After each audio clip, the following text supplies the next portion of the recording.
I think I finally found a way around this, around the fall damage. And I can't believe it actually worked. That was just a theory. Awesome.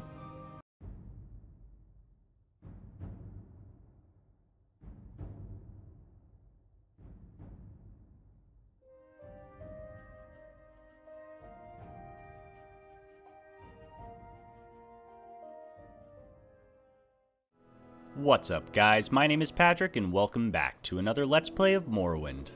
Today we're on episode 10, and I figured I'd just catch you guys up on a little bit of what I've been doing since my last episode. As you can see here, this fast-forwarded footage shown to you was Nomad going off in training, and when I was doing that, when I was trying to get my skills all up to a point where I could actually use them in the world, I considered what kind of Let's Plays I've been doing and where I really want to take these Let's Plays, and it's really cool to play a game that's so dynamic and so early on with a lot of these cool aspects of games that we see nowadays just, getting redone, like Fallout 4 with its armor system, or Skyrim with the way that magic works and stuff, little things like that. Another good example would be Witcher with the way that combat is handled in that game. With the strides that we're taking, it's good to revisit a game and see where all that stuff came from. And it just kind of got me wondering, how I've been doing these Let's Plays from episode to episode. So I think we're going to try something different today and see how it works. Nomad spent much of his time in the hills training and preparing himself for the trials to come ahead. He found out that with unique spell combinations and the help of a giant katana on his back, there wasn't much in the world that he couldn't take on.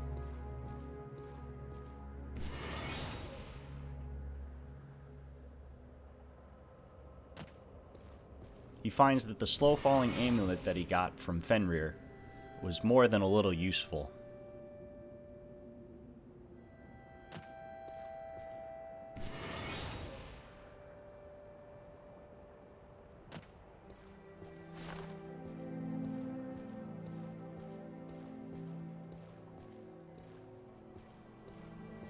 It took him a while, but Nomad finally got used to the armor that he had received from the ruins, and from the Dark Brotherhood.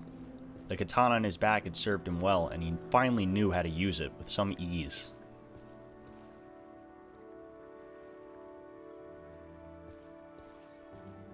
Instead of missing them 20 times before landing a single blow.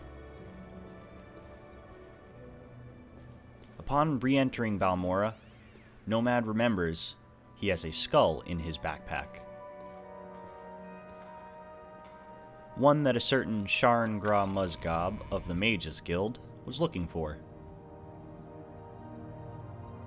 I can spare a few moments, if you care to talk. The time away helped put Nomad's mind at ease. He felt more at home outside of the city than he did inside. He's not really used to seeing people, or wearing clothes for that matter. But he takes it upon himself to quickly readjust his gear set and appear more like that of a mage or scholar.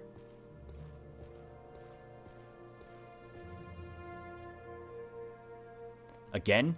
Is this about the errand you're doing for me?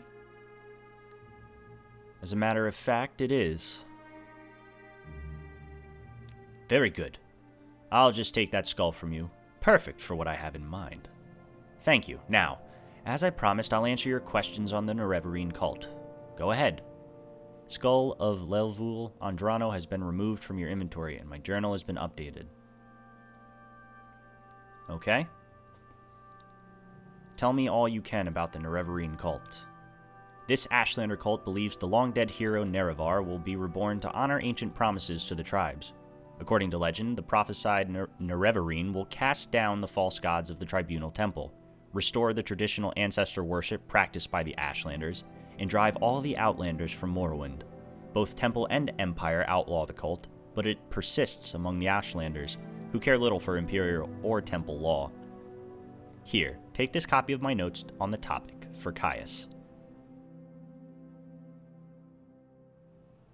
Occult notes added to your inventory, and my journal has been updated.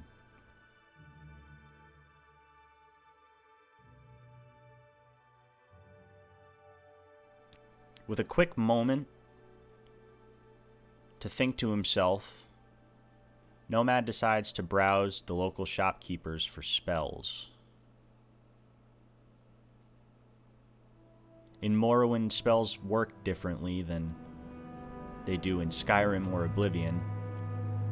Just picking up that spell will then teach you everything you need to know about the effects of that spell. So later, when it comes to spell creation, you can actually determine the strength of it, the distance of it, whether or not it's going to be a touch, target, or self-cast, things like that. So that is why we are quickly browsing these mages. See if they offer any unique spells. There's actually one in particular Nomad has been trying to get his hands on. May you find all that you seek, traveler. Aha! And I think he found it finally.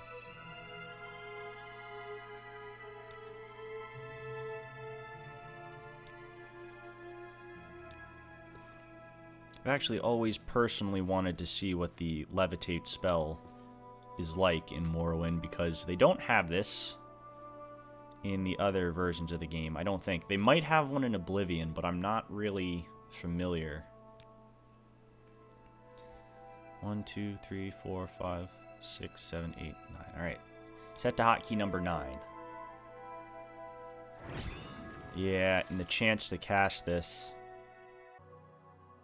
Alright, so I didn't have enough magicka to cast the bigger version of that spell, so I made a more castable version, a smaller version, if you will. A lesser levitate spell, if you will. And you can see the little red bar underneath the picture of the spell is a little bit full. It's not like I have a 100% chance to cast it, but it's not like Nomad is an adept mage either. Oh! And still, we get lucky sometimes. A new ability. That's amazing.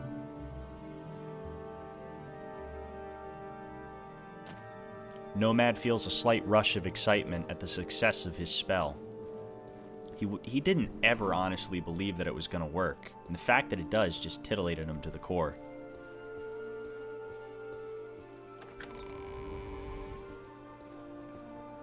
Though the time that he had spent in Morrowind was very little, he had learned a lot in the few days he had spent here.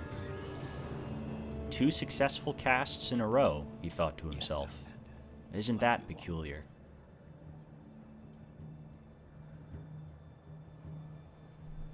But on to other matters. Nomad seeks out a quiet spot to look at the notes that Sharngar Musgob had given him for Caius. He likes to be somewhat informed.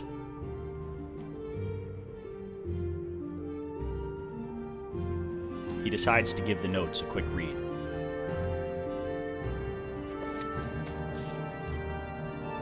The Nerevarine cult. This Ashlander religious cult follows the prophecies of a Nerevar reborn to honor ancient promises to the tribes, to reestablish the traditions of the prophet Veloth, to cast down the false gods of the Tribunal Temple, and to drive all Outlanders from Morrowind. Both Temple and Empire outlaw the cult, but it persists among the Ashlanders despite Imperial and Temple repression. Because it is persecuted, it remains a secret cult, and it is hard to judge how widespread it is among the Ashlanders, or whether it has any following outside the Ashlander tribes. The Ashlander tribes. The Nerevarine. The Ashlanders firmly believe that Nerevar will return to restore the glories of ancient Resdayn. Morrowind was called Resdayn before the Imperial occupation. The Ashlanders say that the great houses of the temple have abandoned the pure teachings of the prophet Veloth, forsaking ancestor worship for the false gods of the Tribunal, and embracing the comforts of civilization that corrupted the High Elves. The temple, on the other hand, venerates Saint Nerevar, but rejects the disgusting notion that the false incarnate will walk the earth like a ghoul.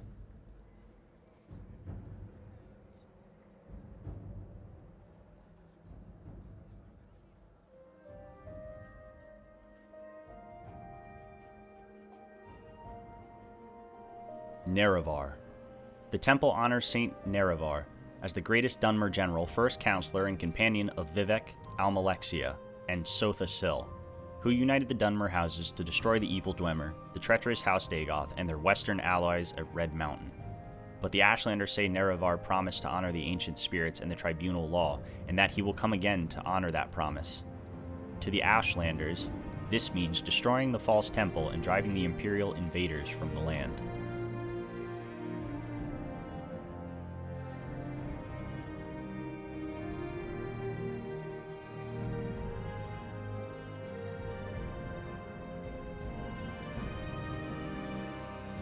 Nerevarine prophecies. Dream visions and prophecies are a respected tradition in the Ashlander culture. Their wise women and shamans take careful note of dreams and visions, and pass on the tribe's legacies of vision and prophecy to their successors. By contrast, the Temple and the Western faiths are suspicious of mysticism, and they regard interpretation of dreams and visions as primitive superstitions.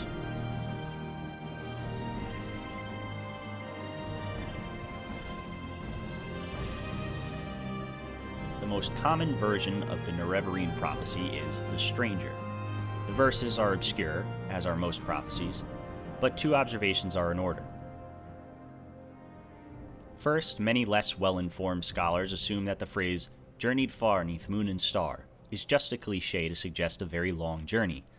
But the Nerevar of legend was known to possess a magical ring named One Clan Under Moon and Star, upon which Nerevar is supposed to have sworn his promise to honor ancient Ashlander traditions and land rights.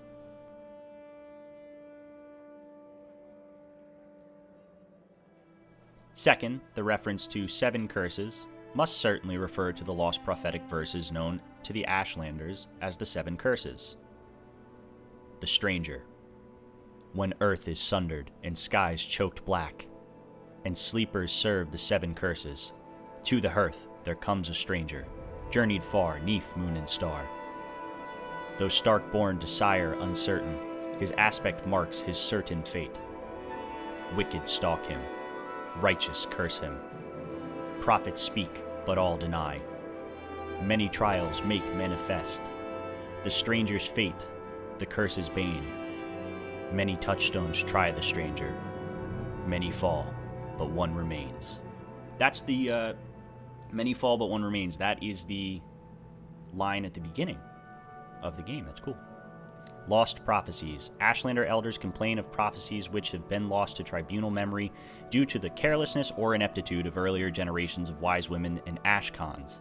Suspicious scholars wonder whether these prophecies might have been deliberately forgotten or suppressed. 3 Nerevarine prophecies in particular are said to have been lost. 1, the lost prophecies, 2, the 7 curses, and 3, 7 visions of 7 trials of the incarnate.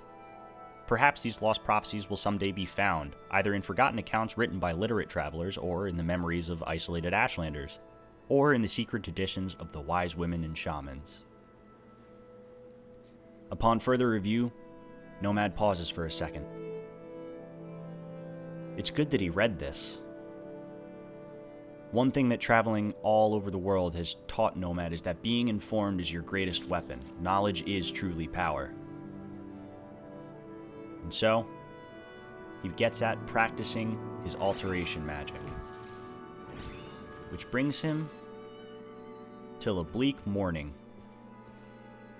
He dismounts from his humble perch and steadfast makes his way to Caius Cosetis.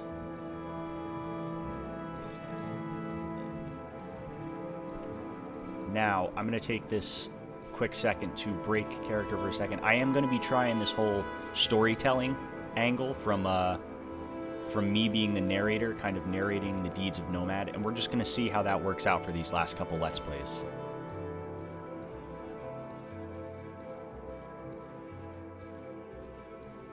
A quick visit to Caius Cosetis.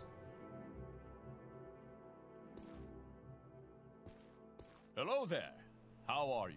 Are you here to discuss your orders, Nomad? Or is there something else you want? Good old Caius Cosetis. He is the person who is in charge of looking after me. And these are Sharn's notes on the Nerevarine cult? Excellent. I'm promoting you to Blade's Apprentice, Nomad. I'd like some time to think on how this fits in with the Emperor's plans for you. So if you'd like to get in a little freelance adventuring, go ahead. But whenever you're ready, I'll have new orders for you. Freelance adventuring. Caius has taken those notes, and Nomad, upon further review, is very glad that he read them. Like he said, it's better to be informed than ignorant. But with the time that he has been so graciously given, Nomad decides, hell, maybe it's time to expand my horizons. He was already a journeyman member of both the Mages and the Fighters Guild. Thought maybe it was time to branch out just a little more. He hears tales of a whispering, sneaky cat at the Southwall Corner Club.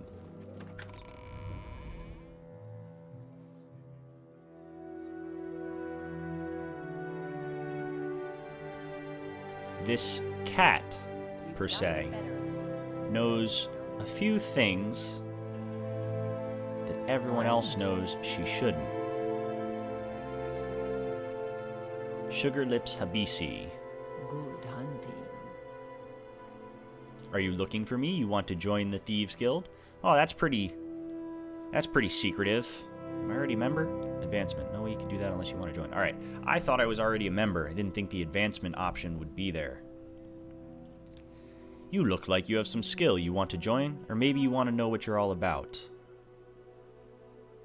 Nomad likes to know what he's getting into before he actually gets into it, so let me hear the rules. Just remember, there is honor among thieves. Do not steal from a brother thief. Everyone else is a mark. Do not attack a brother thief. Do what you will to everyone else. If you have a price on your head, we have ways of taking care of it. If you break these rules, you must speak with one of the masterminds here in Vardenfell to regain your good standing. Think you can handle it? Of course. You are now a toad in the Thieves Guild. Welcome, Brother Nomad. Talk to me when you want some odd jobs to do when you think you're ready for advancement. Jobs. A good friend of Habisi wants a diamond. Now Karya the alchemist has diamonds. A friend wants a diamond from Habisi. Now Karya of Whitehaven has diamonds. Last time Habisi sniffed out her store. Bring Habisi a diamond. Tell me more about this Nalkaria character. Her shop is on the northwest side of town. Go across the river, turn right, and keep going. If you reach the temple, turn left.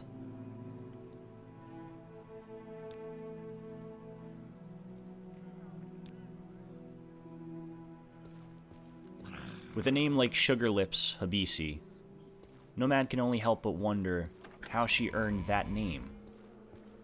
It seems a common name, a common enough name, rather, for Khajiits, but might have something to do with moon sugar. As moon sugar does happen to come from Elsewhere, and Khajiits are the natives of Elsewhere, they are partly responsible for its presence here in Morrowind, and also probably the piles of it that are on Caius Cosidis' roof, which one day I will show you guys, but not today.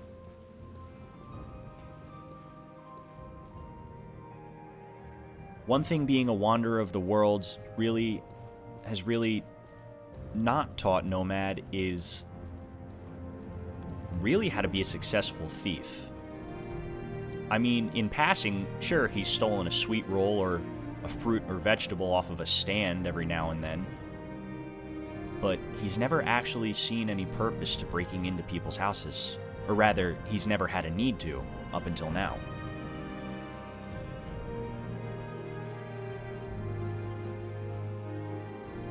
Balmora, now Karya of Whitehaven, fine alchemist. Habisi did say it was a store. Alright. Nomad puts on his regular clothes in an attempt to dress the part of an interesting customer.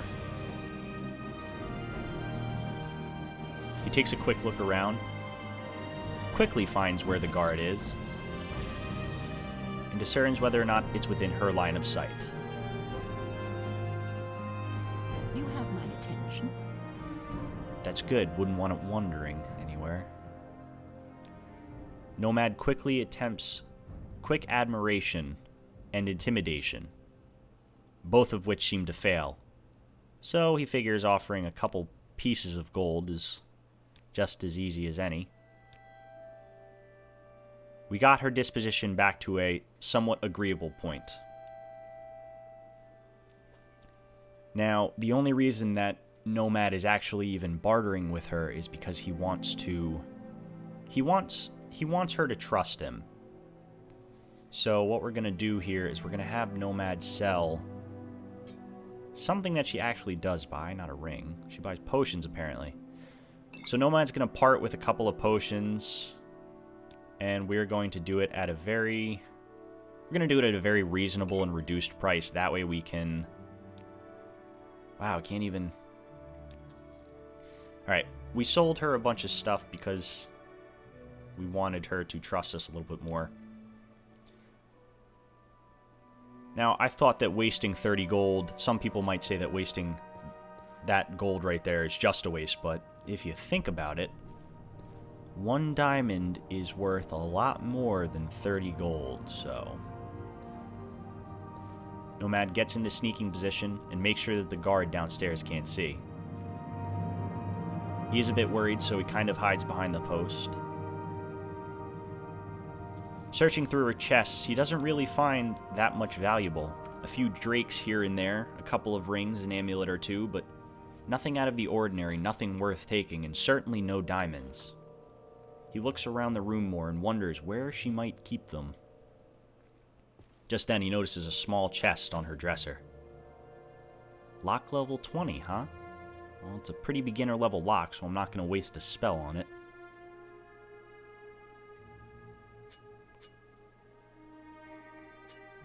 Like I said, Nomad never had any skill in picking locks or stealing. So there is a lot that he has left to learn here. Aha! And with the first few clicks, Nomad excitedly gets the last pick on that latch of the chest, probes it quickly for any magical traps, and bingo, diamonds. And we get 3 of them. That's cool. Habisi only wanted 1. And judging by the lack of the guard's voice that I hear, guessing he didn't see me. Nomad quickly tosses the rest of her room to make sure there's nothing valuable he might have missed. He casually heads past the guard, back downstairs, and out the door. The shop keeps disposition 10 points higher than it was before, and the guard none the wiser. And Nomad 3 diamonds richer. Habisi's sure to be happy about this.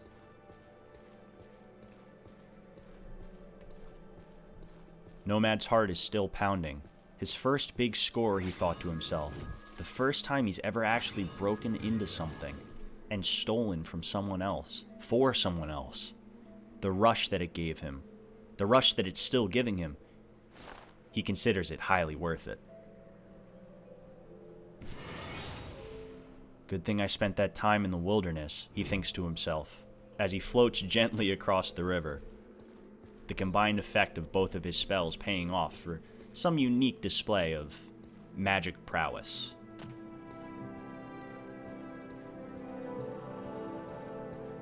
Nomad eagerly and excitedly steps towards the South Wall Corner Club.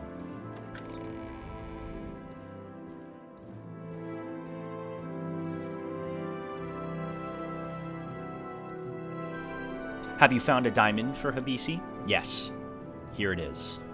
Yes, a diamond. Habisi will take care of everything. Habisi cannot pay you until Habisi's friend pays Habisi, but Habisi has this potion to give you. Tell me more about more jobs. Habisi wants the key to Nerano Manor. Nerano Manor. Habisi wants the key to Nerano Manor. Downstairs manors are rarely locked, but Habisi wants to go upstairs secretly. Who has the key? Andres Nerano has a key, and Habisi thinks Nerano's servant, Sovor Trondel at the Council Club, also has a key. 2 names. Alright? Tell me a little bit about this Andres. He lives near Naukaria's shop. His home is in the middle of the street. What about Sovor? He spends all his time and gold at the Council Club over by the Silt Strider. Congratulations, Nomad. You are now the Wet Ear. Nomad takes a deep breath, and a slight smile comes across his face. The rush and thoughts of his first big heist. Small to some people, but to him, it was big. 3 diamonds, 1 shop, and a guard and the owner less than 20 feet away. He thinks to himself, if that's where the Thieves Guild begins, I wonder where it ends. What big jobs he might have in store for him in the future.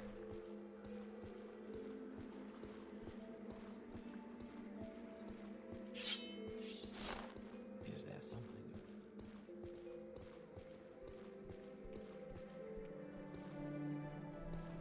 But after walking a short distance in Balmora, he finds the robes he's wearing, while attractive, they are very, very stuffy, and they restrict his movement.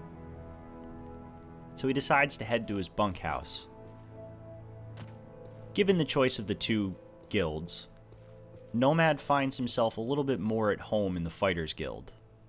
It just seems more like a place that he can call his own. The only place he's ever wanted to hang his hat, so to speak. Or really just throw all his loot.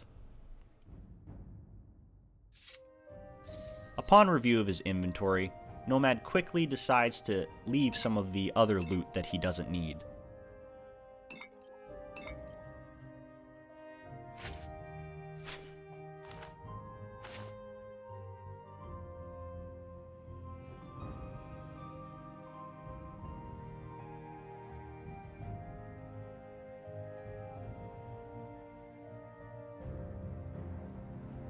The unhinging scrolls, they're probably useful. Common disease might be helpful to have in case of emergencies. I don't really need this guide.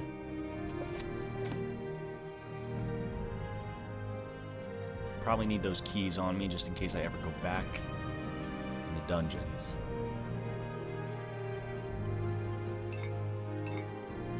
Alright, I am going to try and take out some of the more important potions.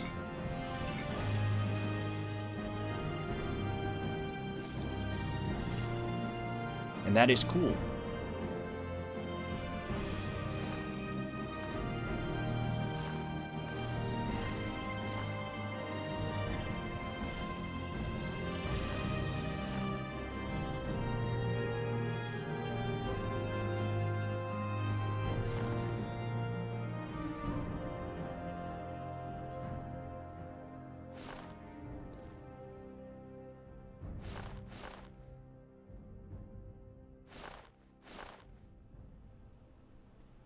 Upon seeing those 2 diamonds now in his chest, Nomad revels in his first victory as a thief, his first successful heist.